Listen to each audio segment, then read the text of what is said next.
Verdict will have huge implications moving forward for the former president and, of course, the country. Here to discuss the fallout of all this is Professor Rory Little from UC College of Law, San Francisco. Thank you so much for joining us. What was your initial reaction to the verdict? Well, my it's a historic verdict. Never had a former president convicted of a crime. It wasn't really very surprising. It's an easy false business records case. Has really nothing to do with hush money or sex or things like that. False records filed by a business are brought to the attention of the authorities all the time in various courts around the country. Most of those cases are resolved by a civil plea or a criminal plea without any kind of trial. Trump refused to have any negotiation about it, and so he went to trial. But it was nice to see a jury agree unanimously, and nice to see a trial happen where the former president got all the same due process that anybody else would get in a courtroom.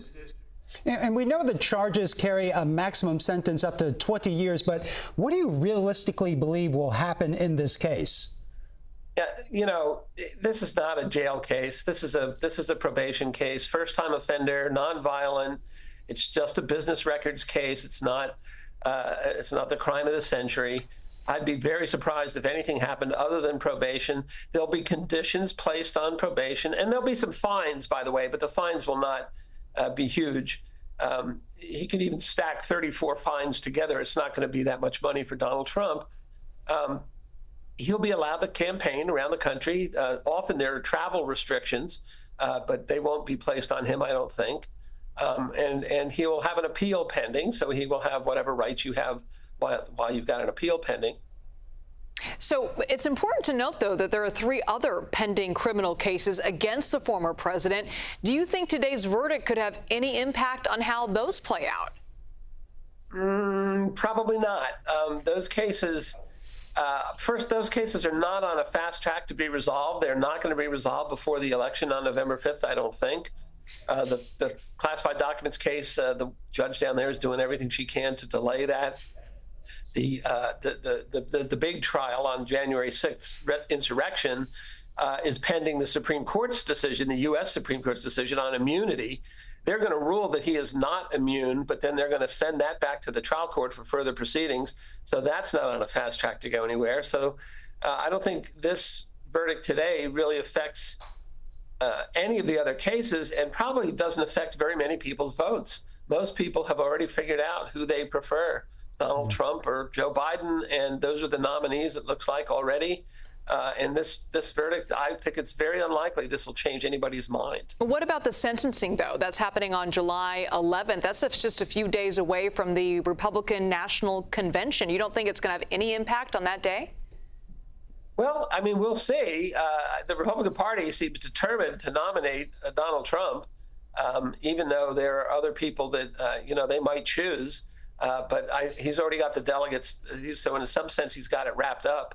And the sentencing, again, the judge will impose the sentence, but then it will be suspended pending the appeal.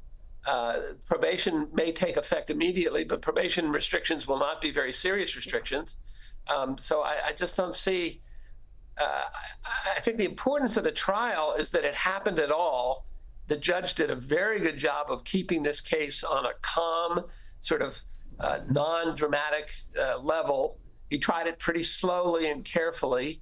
The jurors paid attention, according to all reports, and it didn't take them very long to reach a unanimous verdict here. I mean, 2 days of deliberation with total of maybe 9 hours is just not that long for a 34-count case. Okay, well, Professor Rory Little from UC College of Law, thanks for joining us. Thank you very much. I'm Ann Makovic, getting reaction on the verdict from some of the political figures here in the Bay Area. And as you might imagine, it's all pretty much straight along party lines. East Bay Congressman Eric Swalwell saying on X, Donald Trump is a convicted felon. This verdict is not a win for any single person. It's a win for an idea, the idea that we all follow the same rules. The rule of law won today. San Francisco City Attorney David Chu saying Trump has long disregarded the rule of law, but today a jury sent a clear message that no one is above the law. Voters across the country must wake up to the fact that Trump is a convicted felon and is unfit for office. I've also been speaking with some of the chairs of the Bay Area counties' Republican parties, including San Francisco's. John Dennis reiterated what we've heard from Trump himself, that this was a politically motivated criminal prosecution. This is a bad look for the country. We represent ourselves as the paragon of a republic and democracy in the world, and today we really show that we're something other than that. And Tom Del Beccaro, the former chair of the California Republican Party, says in 35 years as an attorney, I've never seen a judge act so far outside the law as this judge did. As a historian, I can say that this period will be viewed as the period wherein those in power acted at great cost to protect their power, as has happened so many times in history. He goes on to say this will only further divide America. Of course, there are a lot of opinions out on Bay Area streets. We're going to hear from some of you coming up in the next half hour. Brian.